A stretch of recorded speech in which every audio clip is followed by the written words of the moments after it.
with the ability that LinkWare Live gives us, we input the location numbers one time and then run it across multiple platforms for testing and labeling has saved us hundreds and hundreds of hours. Before we started using LinkWare Live on a daily basis for our projects, the process for labeling was long and painful.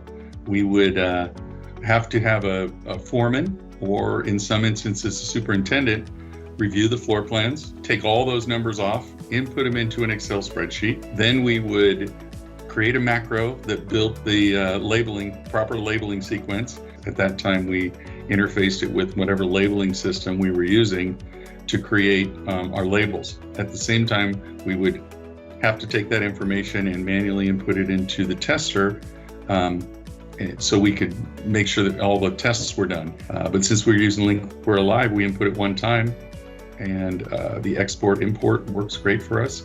It helps us avoid the situation where multiple people are inputting test record designations. With the designations, some people use a dot, some people use a dash, some people use a slash. And unfortunately, because those are all could be the same number, but a different designation, we have sorting issues. The project we're working on now is 9,000 cables. The one we're due to start in August is 18,000 cables. So for me, incrementally, if I'm saving 5 minutes a cable and we've got the process smoothed out and down to a down pat, I can see us saving even more than 5 minutes a cable. That's over 1,000 hours.